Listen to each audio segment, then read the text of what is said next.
Hello friends, स्वागत है आज की इस वीडियो में। जो आज का वीडियो है वो साइंस का क्विज वीडियो है।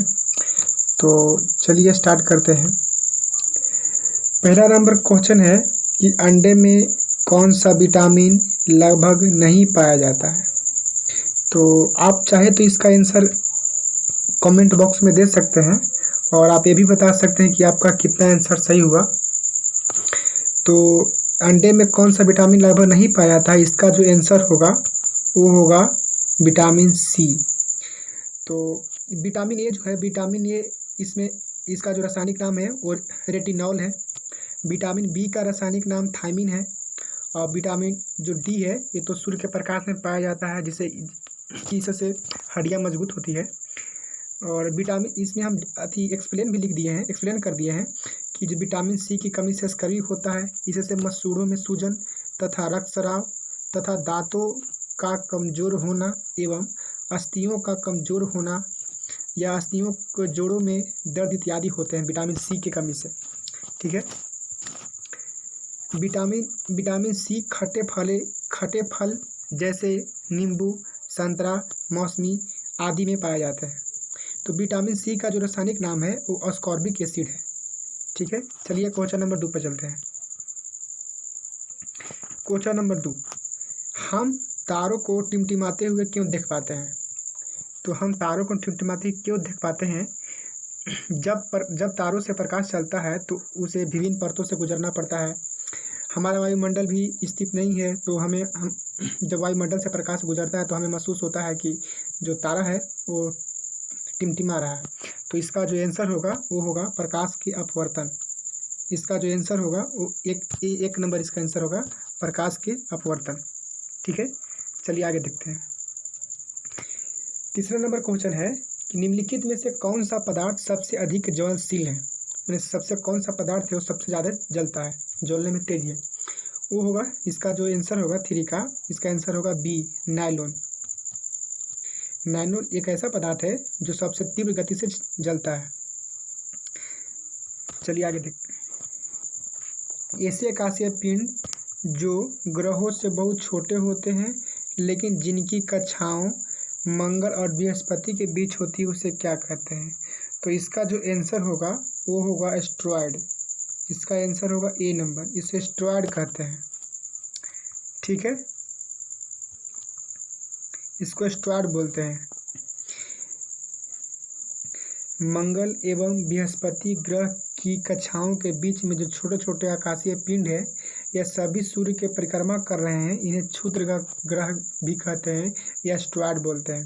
तो सबसे बड़ा क्षुद्र ग्रह जो है सेरस है। यह आपको ध्यान में रखना है कि सबसे जो बड़ा क्षुद्र ग्रह है वो सेरस है। यह जो सेरस है वो मंगल और बृहस्पति के बीच में पाया जाता है। ठीक है। हम 5 ग्रहों को अपनी नंगी आंखों से देख सकते हैं। जैसे आपको पता होगा कि हम पृथ्वी से 5 ग्रह को आंखों से देख सकते हैं, जो बुध है, शुक्र है, शनि है, बृहस्पति है और मंगल है। ये पांचों ग्रह को हम भोर में, यानी जो सुबह का टाइम होता है उसमें हम देख सकते हैं। चलिए 5 नंबर क्वेश्चन, सूती और ऊनी रेशों में अंतर कैसे ज्ञात किया जाता है? मानी सूती कपड़ा हो गया और ऊनी जो रेशा हो गया, इसमें अंतर कैसे ज्ञात किया जाता है? तो इसमें जो अंतर है वो जलाकर ज्ञात किया जाता है। ठीक है। चलिए इसका एक्सप्लेन देख लेते हैं। सूती कपड़ों को जलाने पर जो राख में परिवर्तित हो जाता है, तो सूती कपड़ों को जलाने पर राख में परिवर्तित हो जाता है, जबकि ऊनी रेशों को जलाने पर कड़ी हो जाती है। ठीक है, और राख में परिवर्तित नहीं हो पाती है। यानी सूती कपड़ों को राख में परिवर्तित कर सकते हैं, लेकिन ऊनी जो रेशा है उसको राख में परिवर्तित नहीं कर सकते हैं। चलिए आगे देखते हैं। क्वेश्चन नंबर 6, बर्फ पर दाब बढ़ाने से उसका जो गलनांक क्या होता है? तो बर्फ पर जो दबाव बढ़ाने से उसका गलनांक घट जाता है। इसका जो आंसर होगा वो ए होगा।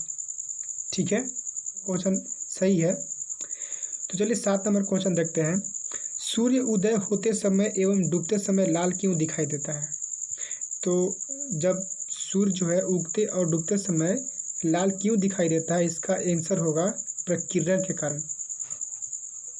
ठीक है, 7 नंबर का आंसर डी होगा, प्रकीर्णन के कारण। चलिए आगे देखते हैं। घरों में विद्युत संयंत्र जोड़े जाते हैं। जो घरे में जो बिजली है वो कैसे जोड़ी जाती है, घरों में जो बिजली कैसे जोड़ी जाती है, इसका होगा समानांतर क्रम। ठीक है, जो विद्युत का सप्लाई होता है वो 220 वोल्ट की ऐसी धारा होती है, इसकी जो आवृत्ति होती है वो 50 हर्ट्ज होती है। ठीक है, लोहे में जंग लगना कौन सा क्रिया है? तो लोहे में जो जंग लगता है वो रासायनिक क्रिया से लगता है। ठीक है, तो लोहे में जंग लगना एक रासायनिक क्रिया है। लोहे का जंग लगना रासायनिक परिवर्तन भी कहलाता है, या परिवर्तन बोलिए या क्रिया बोलिए सेम है। लोहे का जंग लगने से लोहे का भार बढ़ जाता है। इसमें आपको एक और क्वेश्चन मिल गया कि जब लोहे में जंग लगता है तो लोहे का भार क्या होता है, यानी बढ़ जाता है। लोहे में जंग लगने में बना पदार्थ फिरसोफेरिक ऑक्साइड होता है। यह भूरी परत के रूप में लोहे पर जम जाती है। जब रासायनिक क्रिया होती है, और रासायनिक क्रिया नमी के कारण ज़्यादा होती है। ठीक है, केतली में पानी का गर्म होना उदाहरण है। तो केतली जो है इसका आंसर होगा संवहन, आंसर नंबर बी। तो केतली है जिसे हम लोग चाय इसमें रखते थे, चाय के लिए ज़्यादा इस्तेमाल होता है केतली, तो इसका आंसर होगा बी। जैसे संवहन, तो संवहन जो है गर्म होने की वह क्रिया है जिससे पदार्थ की गर्म गुण उसके साथ ऊष्मा लेकर एक स्थान से दूसरे स्थान चले जाते हैं। जैसे आप इसको ऐसे समझिए, बड़ा टब है, टब में पानी गर्म हो रहा है और जब नीचे से आंच देंगे तो नीचे सबसे पहले गर्म होती है, जो नीचे वाला सिरा होती है सबसे पहले गर्म होती है, और इसी के अनुसार धीरे धीरे ऊपर जाती है गर्म, ऐसे बुलबुले के रूप में ऊपर जाती है, ऐसे गर्म होती है पानी, इसी को संवहन बोलते हैं। ठीक है, आगे चलते हैं। लिखा है उस कथन को छाटिए जो सत्य नहीं है। जो मैंने गलत दिया है उसको आपको छाटना है। किसी वस्तु का द्रव्यमान हर समय समान होता है। तो आपको हम बता दें कि एक होता है मास, एक होता है मास, एक होता है वेट। ठीक है, एक होता है वेट। मास कभी भी नहीं बदलता है। ठीक है, जबकि वेट जो वजन है वो बदल जाता है। ठीक है, तो देखिए, किसी वस्तु का द्रव्यमान हमेशा एक स्थान पर समान होता है, ये भी सही है। किसी वस्तु का द्रव्यमान उस वस्तु के भार को प्रभावित करता है। जो उसका जो द्रव्यमान है क्या वस्तु के भार को प्रभावित करता है? हाँ, प्रभावित करता है, ये भी सही है।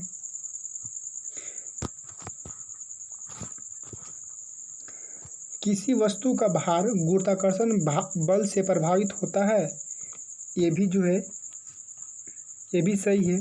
किसी वस्तु का जो भार है गुरुत्वाकर्षण बल से प्रभावित होता है। और ऑप्शन नंबर डी है, किसी वस्तु का भार तथा द्रव्यमान प्रत्येक स्थान पर हमेशा एक ही और अस्थायी रहता है। ये गलत है, क्योंकि आपको हम बताए थे कि जो मास और वेट अलग अलग चीज़ है, दोनों एक जगह समान नहीं रहता, इसलिए इसका जो फॉल्स है वो डी, इसका जो आंसर होगा वो डी होगा। ठीक है, बराबर क्वेश्चन देखते हैं। ध्वनि की गति सर्वाधिक होती है, तो ध्वनि की गति होती है सर्वाधिक होती है वो स्टील में होती है।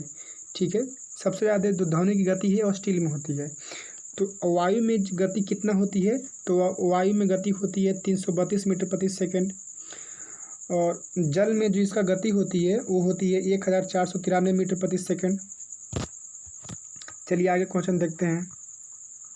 13 नंबर क्वेश्चन,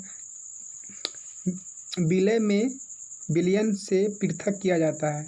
तो विलय को विलयन से पृथक किया जाता है, ये किया जाता है वाष्पीकरण विधि द्वारा। ठीक है, तो वाष्पीकरण विधि द्वारा बहुत सिंपल है कि प्रत्येक ताप पर धीरे धीरे द्रव को अपने वाष्प में जो बदलना है उसी को वाष्पीकरण कहलाता है। ठीक है, आगे देखते हैं। सोडियम को मिट्टी के तेल में क्यों रखा जाता है? तो सोडियम को मिट्टी के तेल में क्यों रखा जाता है, इसका यह जो है हवा में ऑक्सीकरण करने लगता है। क्या करने लगता है? हवा में ऑक्सीकरण करने लगता है। ठीक है,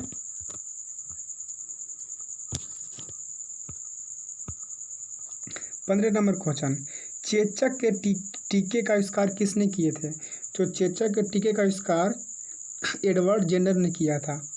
ठीक है, और प्रिस्टले जो इसका जो आंसर होगा, इसका आंसर होगा बी। चेचक का टीका का आविष्कार किसने किया था? एडवर्ड जेनर ने। और प्रिस्टले ऑक्सीजन के खोज किए थे। ठीक है, और विटामिन के खोज सबसे पहले फंक ने किए थे। ये भी आपको हम नोट में लिख दिए हैं कि जो विटामिन है इसका खोज फंक ने किए थे। शरीर में ऑक्सीजन की पूर्ति कौन करता है? तो शरीर में ऑक्सीजन की पूर्ति आरबीसी करता है। इसका आंसर आरबीसी होगा 1। आरबीसी का फुल फॉर्म होता है रेड ब्लड सेल, और डब्ल्यूबीसी का फुल फॉर्म होता है वाइट ब्लड सेल। और प्लाज्मा है, प्लाज्मा जो पदार्थ का चौथा प्रकार है, जैसे ठोस, द्रव, गैस, प्लाज्मा और बीसी। तो प्लाज्मा चौथा रूप है ठोस का। चलिए 17 नंबर क्वेश्चन देखते हैं। मनुष्य के शरीर में हृदय को एक बार धड़कने के लिए कितना समय लगता है? तो मनुष्य के शरीर में हृदय को एक बार धड़कने के लिए 0.8 सेकेंड लगता है। इसका जो आंसर होगा वो सी नंबर होगा। चलिए आगे देखते हैं क्वेश्चन नंबर 18। तो निम्नलिखित में से कौन सा एक संक्रामक रोग नहीं है? तो इसमें से संक्रामक रोग नहीं है वो है टेटनस। टेटनस एक संक्रामक रोग नहीं है। यह टेटनस जो है और लोहे से जब कट जाती है पैर तो उससे टेटनस होता है। हैजा जो है, हैजा बैक्टीरिया से होता है, आपको याद रखना है। क्षय रोग का मतलब होता है टीबी। टीबी जो है वो भी बैक्टीरिया से होता है। तो टीबी जो है, टीबी फेफड़ा को प्रभावित करता है। जब टीबी होता है तो फेफड़ा को प्रभावित करता है। और जो डिप्थीरिया है ये जो है इससे सांस लेने में मुश्किल होती है। ठीक है, आगे देखते हैं 19 नंबर क्वेश्चन। शुष्क सेल में एनोड में क्या होता है? तो शुष्क सेल में एनोड में होता है जस्ता। आपको याद रखना है ये शुष्क सेल में एनोड से क्या होता है, वो होता है जस्ता। किस रोग में रक्त का थाका नहीं बनता है? ये बहुत इंपॉर्टेंट है, हर एग्जाम में क्वेश्चन आता है कि किस रोग में रक्त का थाका नहीं बनता। ये है हेमोफीलिया। हेमोफीलिया ऐसा रोग है जिसमें जब यह रोग पकड़ ले तो आदमी को अगर हाथ पैर कट जाए तो यह ब्लड रुकता नहीं है, ब्लड जमता नहीं है। तो हीमोफीलिया में प्रत्येक व्यक्ति को चोट लगने पर आधा घंटे से 24 घंटे तक रक्त का थका नहीं जमता, यानी रक्त का जमाव नहीं हो पाता है। निम्नलिखित में से विटामिन B1 कौन सा है? तो B1 का नाम है थायमीन। विटामिन A रेटिनॉल है रासायनिक नाम। विटामिन C अस्कॉर्बिक एसिड है। विटामिन D कैल्सिफेरॉल है। ये आपको पहले ही बताए हैं इसका विटामिन का नाम। विटामिन E का नाम है टोकोफेरॉल और विटामिन K का नाम है फिलोक्यूलोन। आपको इसका PDF हम टेलीग्राम में दे देंगे और मेरा चैनल का नाम सरकारी नौकरी विद अमित है। आप इसी को टेलीग्राम में सर्च कीजिएगा तो आपको इस लोगों के साथ आपको मिल जाएगा वहाँ पे। अब 22 नंबर क्वेश्चन देखते हैं कि पृथ्वी का विषुवतीय व्यास लगभग कितना होता है? तो पृथ्वी का जो विषुवतीय व्यास है वो 12,750 किलोमीटर है।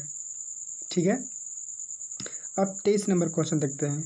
ग्लेशियर में बर्फ हमेशा निम्न में से कहाँ से पिघलती है? तो ग्लेशियर में जो बर्फ है वो निचले सतह से पिघलती है। इसका जो आंसर होगा ये B नंबर आंसर होगा।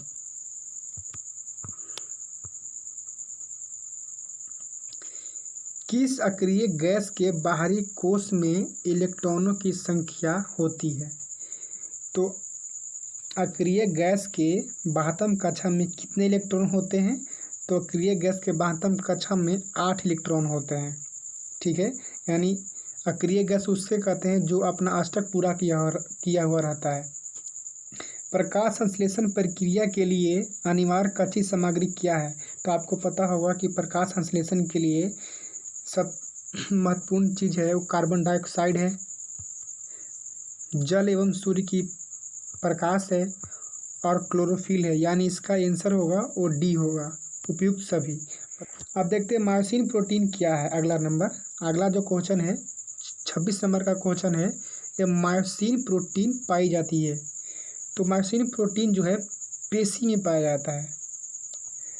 ये जो मायोसिन इससे इसका जो इस्तेमाल है सबसे ज़्यादा होता है रासायनिक ऊर्जा से यांत्रिक ऊर्जा में परिवर्तित करने के लिए मायोसिन प्रोटीन का इस्तेमाल किया जाता है, जिसमें सबसे ज़्यादा पेशी का इस्तेमाल होता है, पेशी प्रोटीन पाया जाता है उसमें।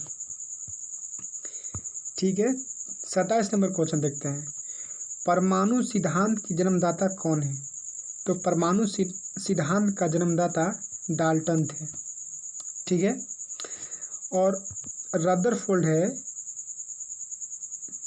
यह नाभिक के खोज किए थे।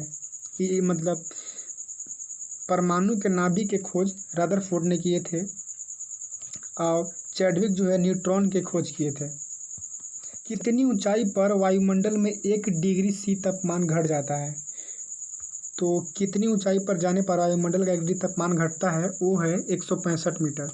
या तो आप 165 मीटर ऊपर जाइए या तो 165 मीटर आप नीचे जाइए, आपका 1 डिग्री तापमान घट जाएगा। तो 28 नंबर का आंसर बी हुआ। अब देखते हैं 19 नंबर क्वेश्चन। कोलाइड का उदाहरण क्या है? तो कोलाइड का जो उदाहरण है वो इसका आंसर वो है डी, गोंद। कोलाइड का उदाहरण जो है गोंद है। चलिए आगे देखते हैं 30 नंबर क्वेश्चन। समान स्वस्थ मनुष्य का रक्तदाब क्या होता है? तो समान स्वस्थ मनुष्य का रक्तदाब 120/80 होता है। इसका आंसर होगा बी, 120/80। पायरोमीटर क्या है? तो पायरोमीटर है यह सौर विकिरण को मापने का यंत्र, यानी इसका आंसर होगा ए। पायरोमीटर से सौर विकिरण को मापने का यंत्र है। तो प्रकाश की तीव्रता मापने का वाला यंत्र है, जो प्रकाश की तीव्रता मापने वाला यंत्र है उसे बोलते हैं लक्स मीटर इसको बोलते हैं, लक्स मीटर बोलते हैं। प्रकाश की तीव्रता को मापने वाला यंत्र को लक्स मीटर बोलते हैं। ऊष्मा की मात्रा को मापने वाला जो यंत्र है इसको बोलते हैं आपको थर्मामीटर। जैसे बुखार में मापते हैं ना, उसी को थर्मामीटर बोलते हैं। वर्षा को मापने वाला यंत्र को क्या कहते हैं? तो वर्षा को मापने वाला यंत्र को पल्वियोमीटर बोलते हैं। पल्वियोमीटर बोलते हैं। आपको वर्षा को मापने वाला यंत्र को याद रखना है कि इसको पल्वियोमीटर बोलते हैं। क्या बोलते हैं? पल्वियोमीटर। चलिए आगे देखते हैं। आइंस्टाइन के समीकरण E=mc² में जो C का तात्पर्य क्या है? तो C का तात्पर्य है प्रकाश की गति। क्या है? प्रकाश की गति। तो आप E=mc² का मतलब समझिए। E जो है ये एनर्जी है, m जो है वो मास है, और c जो है प्रकाश के गति है। यानी आप मास को प्रकाश की गति से गुना कीजिएगा तो एनर्जी मिलेगा, और इसी के सिद्धांत पर परमाणु बम बनाया जाता है। गर्म पानी जो 33 नंबर क्वेश्चन है, वो गर्म पानी जिसमें अधिक मात्रा में नमक मिला हो उससे पीड़ित पाँव के सूजन कम हो जाता है। यह घटना को क्या कहते हैं? इसको बोलते हैं आइसोमोसिस। इसको क्या बोलते हैं? इसको बोलते हैं आइसोमोसिस। जैसे हम लोग जानते हैं कि जब पैर में सूजन होता है तो गर्म पानी करके उसमें नमक डाल के और पैर को धो देते हैं, इसी को बोलते हैं आइसोमोसिस। आज